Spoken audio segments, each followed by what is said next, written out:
اعوذ باللہ من الشیطان الرجیم بسم اللہ الرحمن الرحیم الحمدللہ رب العالمین والصلاة والسلام علی محمد وعلی آلہ وسلم۔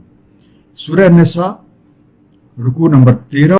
بسم اللہ الرحمن الرحیم وما کان لمؤمن ان یقتل مؤمنا الا خطأ، نہیں ہے کسی مومن کے لیے کہ قتل کرے کسی مومن کو سوائے خطا کے۔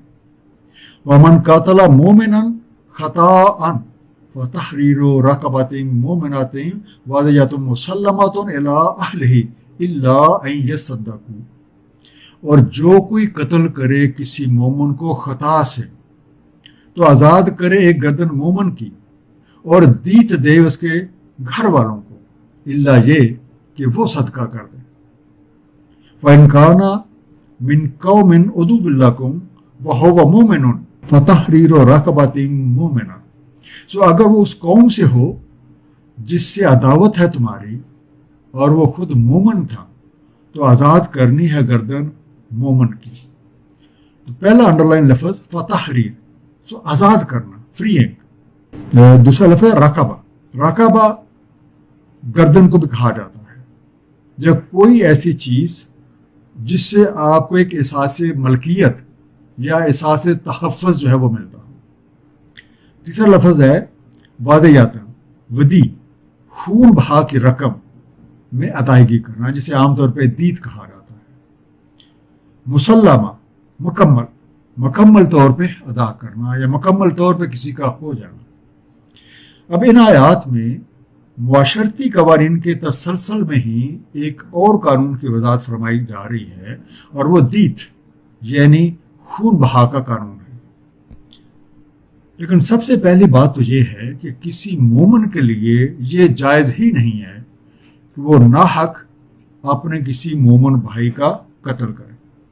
سورہ بنی اسرائیل آیت نمبر 33 میں ارشاد ہے، اور تم مت قتل کرو کسی نفس کو جسے حرام فرمایا ہے اللہ تعالیٰ نے مگر حق کے ساتھ، جو کوئی قتل ہوا مظلومن، تحقیق ہم نے دی ہے اس کے ولی کو اتھارٹی، تو وہ نہ اسراف کرے قتل میں، بے شک وہ نصرت یافتہ ہے۔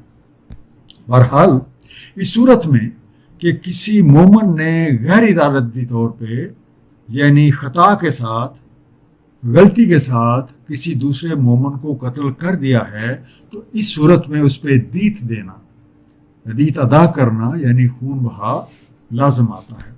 اور اس کی پہلی صورت وہ ہے کہ مقتول اپنی ہی قوم میں سے ہے۔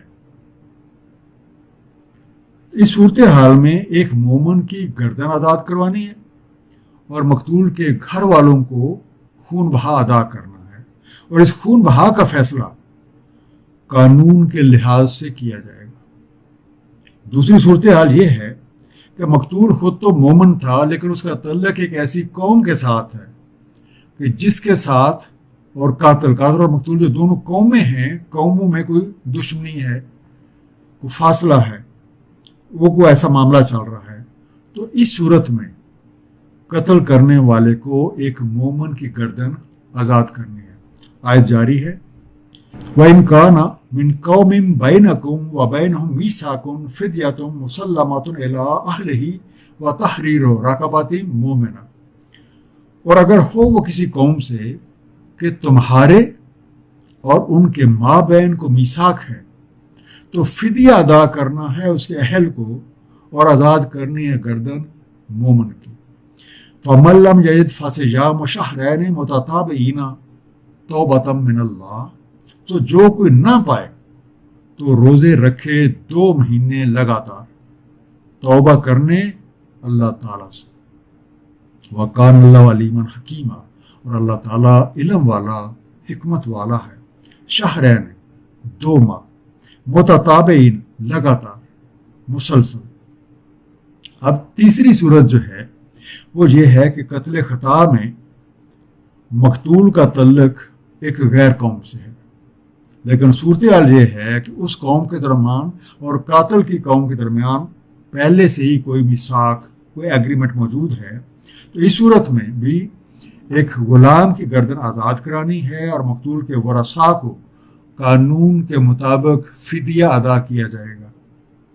اب اگر قاتل کے پاس اتنے وسائل نہیں ہیں کہ وہ کسی مومن غلام کی گردن کو آزاد کروائے اور خون بہا ادا کرے، تو پھر توبہ کا طریقہ یہ ہے کہ وہ 2 مہینے مسلسل روزے رکھے اور اللہ تعالیٰ سے اپنے جرم کی معافی کا خواستگار ہو۔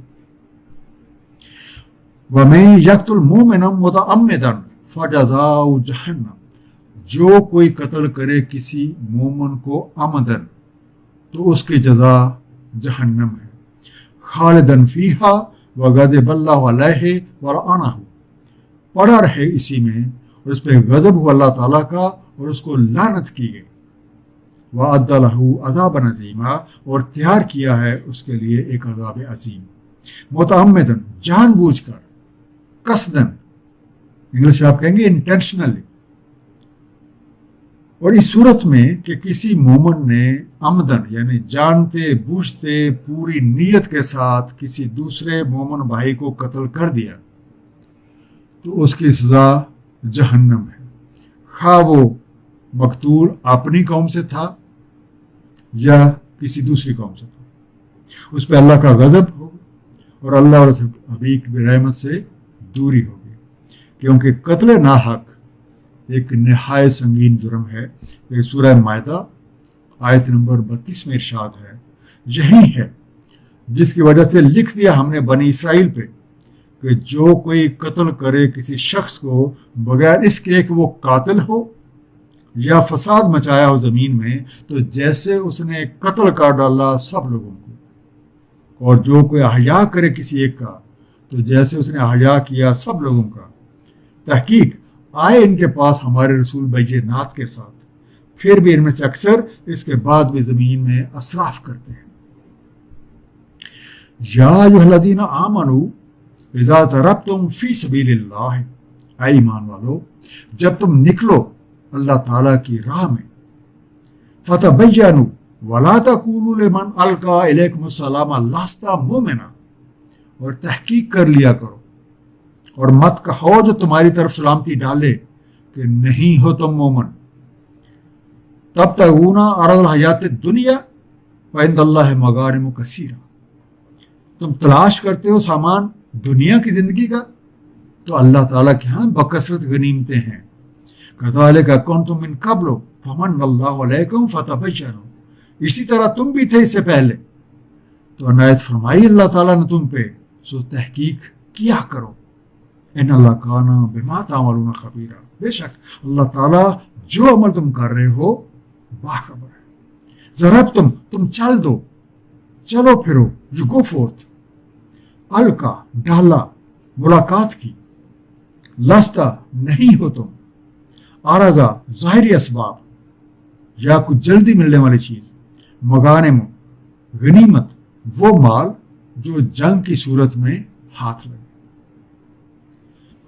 اب جہاں ایک طرف اللہ تعالیٰ کی راہ میں جد و جہد کرنا لازم ہے، وہیں پہ مکمل احتیاط بھی لازم ہے تاکہ خون ناحق بہانے سے بچا جا سکے۔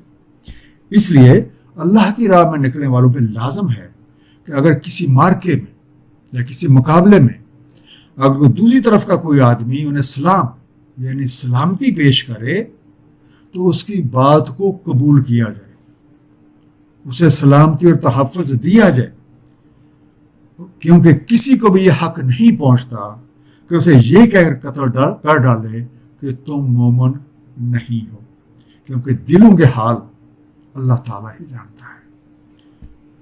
کیونکہ اگر اس قتل کا مقصد کوئی مال غنیمت ہے تو معلوم ہونا چاہیے کہ سب کچھ اللہ تعالیٰ کے ہاتھ میں ہے۔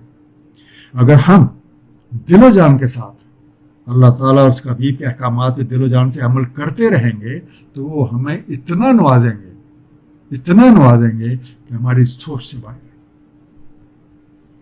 لا یستوی القاعدون من المؤمنین غیر اولی الضرار والمجاہدون فی سبیل اللہ باموالہم وانفسہم، نہیں ہے مساوی بیٹھ رہنے والے مومن بغیر کسی عذر کے اور جو مجاہدہ کرتے ہیں فی سبیل اللہ اپنے اموال اور اپنے انفس سے. فضل اللہ المجاہدین باموالہم وانفسہم علی القاعدین درجہ. فضیلت دی ہے اللہ تعالیٰ نے جنہوں نے مجاہدہ کیا اپنے اموال اور اپنے انفس سے بیٹھ رہنے والوں پہ ایک درجہ.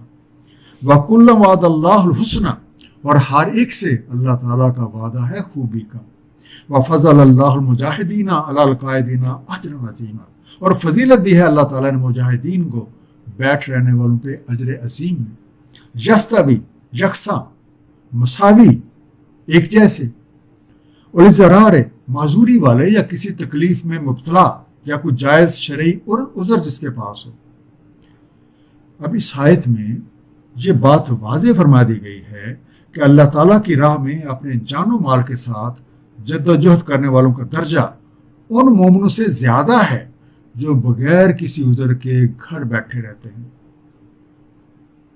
اللہ تعالیٰ نے دونوں طرح کے مومنین سے اچھے اجر کا وعدہ فرما رکھا ہے، لیکن ظاہر ہے جو لوگ بڑھ چڑھ کر اللہ تعالیٰ اور اس کے حبیب کی رضا کی خاطر اپنی جان و مال کے ساتھ جد و جہد کرتے ہیں تو ان کی کوششوں کی قدر کی جاتی ہے اور وہ ایک درجہ آگے بڑھ جاتے ہیں. سورہ بنی اسرائیل آیت نمبر 19 میں ارشاد ہے، اور جو کوئی ارادہ کرتا ہے آخرت کا اور کوشش کرتا ہے اس کے لیے جیسی کوشش ہونی چاہیے اور وہ مومن ہے تو ایسوں کی صحیح یا ایسوں کی کوشش کی قدر کی جاتی ہے. درجۃ منہ ومغفرۃ ورحمہ، اسی کی طرف سے درجات اور مغفرت اور رحمت ہے.